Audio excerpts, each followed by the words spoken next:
Today we're going to be turning the Canon R into the Canon R3. To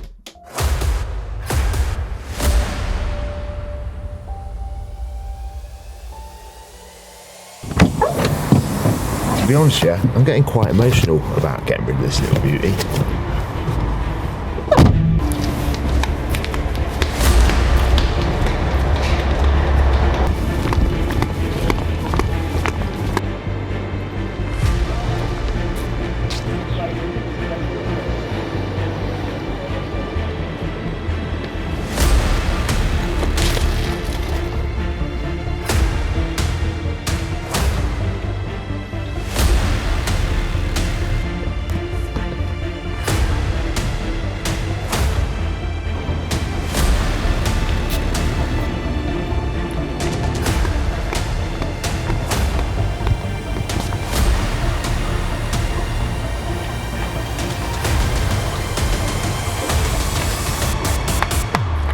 Canon R3, let's go and get it tested.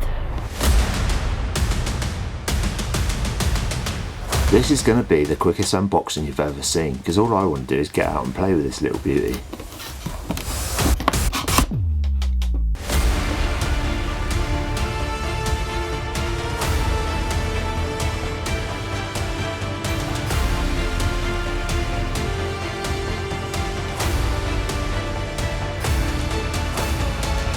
So this is not a pre-production model, it's one of the first ones that's actually been distributed in the UK.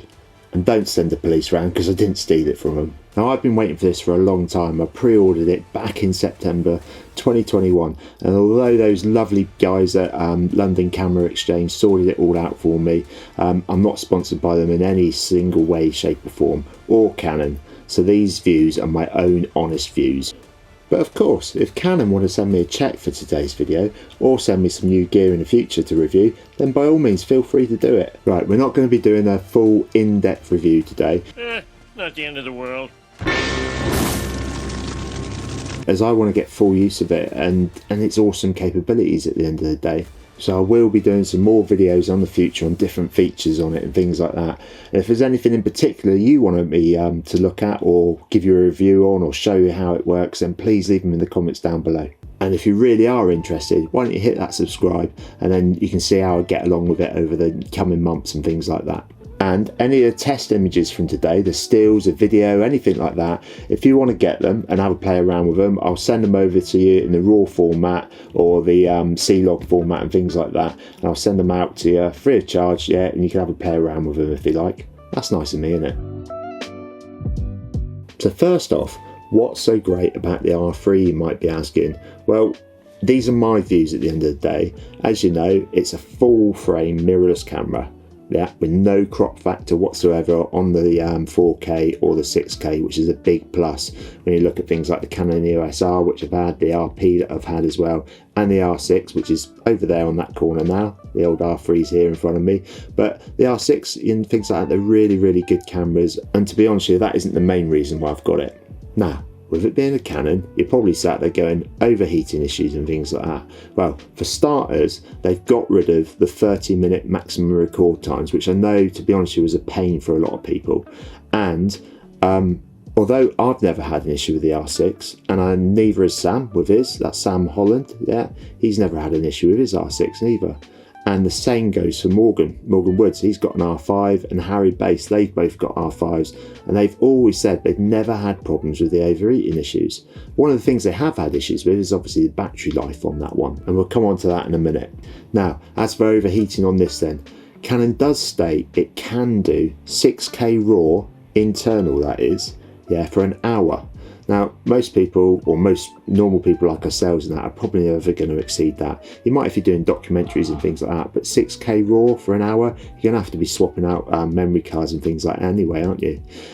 It won't overheat in 4K up to 30 frames per second, so it will not overheat. So you can go on unlimited with that one, or as long as your memory cards can go anyway. It lasts for over an hour in 4K 60 frames per second. And in 4K 120 frames, there is a limit on there at 12 minutes even, which, to be honest with you, I'm never going to use 12 minutes of 120 frames per second slow motion stuff. But the good thing is if you turn the camera off for 5 minutes, they state in their specs and things like that what you'll get is half the life of it back. So on 12 minutes, if you've turned it off for 5 minutes, you'll get another 6 minutes back, won't you? So to be honest with you, overheating is not going to be an issue with this camera. Next then, autofocus. Is it as good as it looked in those promo videos? Now, they're all pre-production models and things like that, and pro photographers and videographers out there using it, aren't they? So, you know, I'm just some normal Joe blogs using it. So when I get out and you have a look at the results of the shots that I've taken, you can make your own mind up, can't you? But I'll let you into a little secret. These shots that I've gone out and taken now, like I said, I haven't had a long time to get my hands on it, but I thought I'd get a little video out there. This is just straight out of the box, not playing around with any of the settings or getting used to them and things like that. And you will see them in a minute. But all I can say, to be honest with you, I just couldn't believe it. Wow, basically. There isn't any other word to say on it. Again, as I said, if you want me to try something in the next videos, let me know, and let me know in the comments, you know, whether you want me to go to a car meet or something like that and give it a go out there. Now, unless you've been living under a brick for the last 6 months, you probably know that it's got subject selection on there, and they have upgraded the firmware, as you know, on the R5 and the R6. So on the R3, yeah, you can choose people, animals, or vehicles. And what it will do is pick out the eye of the subject, yeah, and it even tracks things like helmets and so on and so forth. So if you've got out there doing race cars or motorbikes and things like that out on the track, and someone's got a helmet on, all their eyes through the, you know, windscreen and things like that, what it's going to do is pick those eyes out and focus on there so you can get the best shots. And after watching the videos of some of the pros out there, that's one of the things I'm really looking forward to, is go to a race meet and give it a good old blast. As from what you can see and what everybody's saying, it's clearly industry leading. Yeah, it's just so positive about that side of things. Now, it's got the same weather sealing and dust resistance and things like that as the 1DX, and it'll work great in like extreme temperatures and heat and cold and things like that. So, you know, it's the sort of thing that I'm really going to need when I'm out shooting things like the surf rescue stuff, or at the fire station where we're doing videos and training stuff and all of that. So it's going to be really, really good for that, getting stills or video. To be honest with you, it's a metal casing, it's built like a tank, and it's also got this awesome rubber coating on it. The grip on it just feels so nice in your hands, and it's surprisingly light because it only weighs 810 grams.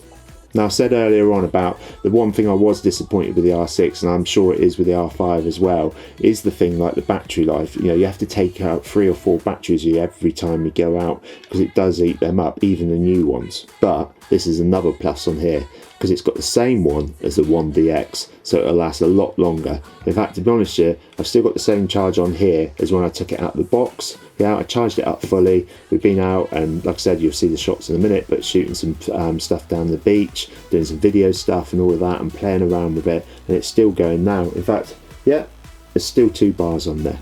Now, as you know, some people are moaning because it's 24 megapixels, and yes, some people say it's a negative, but to be honest with you, it's not an issue for me. Yeah, I would have more, of course I would, but the reason they've done this is to give you that great combination of having not only the quality, yeah, but the low light ability as well, which is always better on this one. And I'm sure it's something to do with the ability of it being able to shoot so fast for those action shots. And again, I haven't had the chance to do that yet, other than watching Lily running along the beach, because it states an unbelievable 30 frames a second.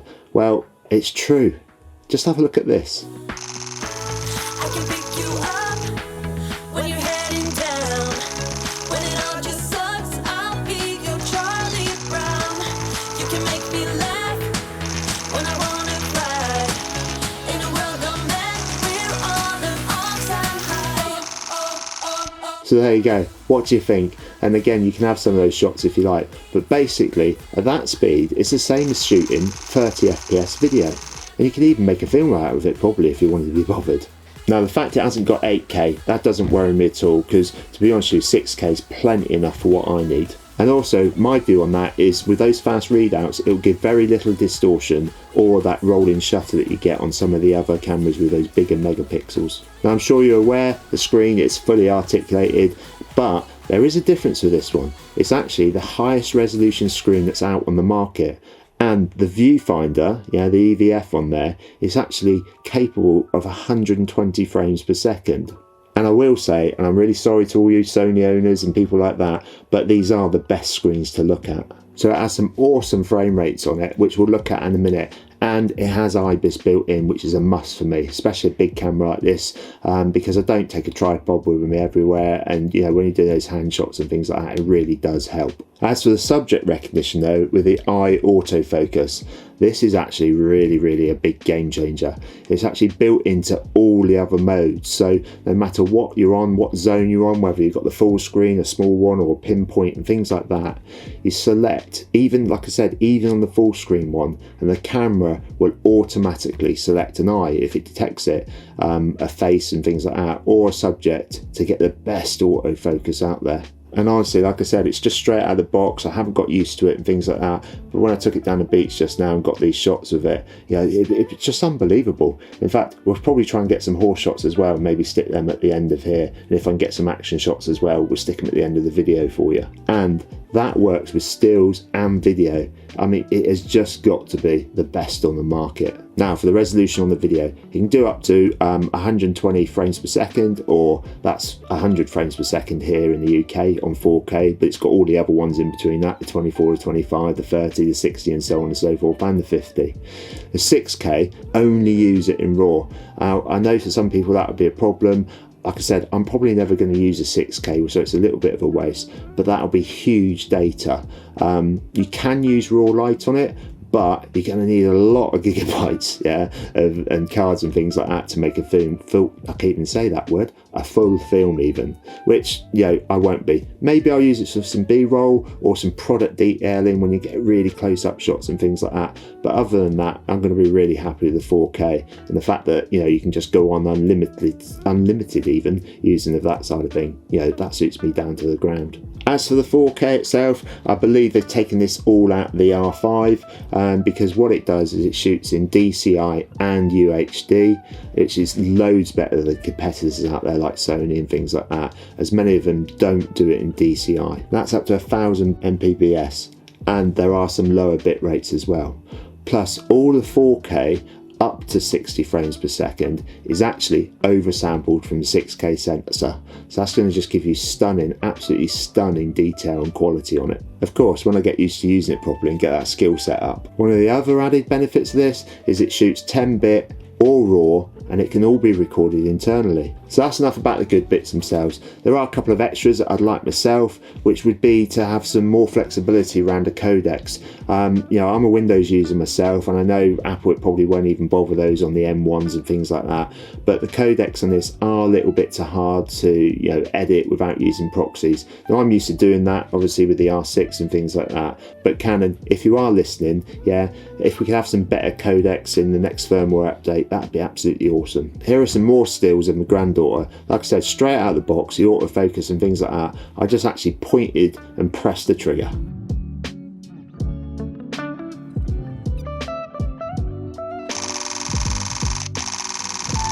Pretty good, aren't they? Here's some normal 4K footage.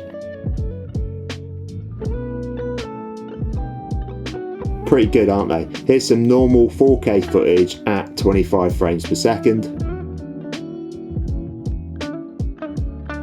Again, the autofocus on it's really good, isn't it?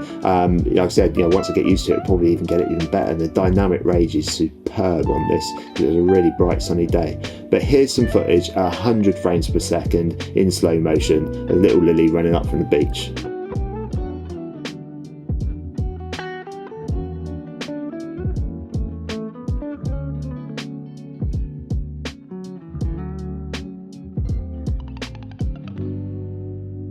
So there you go. What do you think? Let me know in the comments down below. And if there's something else you want to see or know about this camera, then let me know in the comments down below and I'll make sure I put it in the next one for you.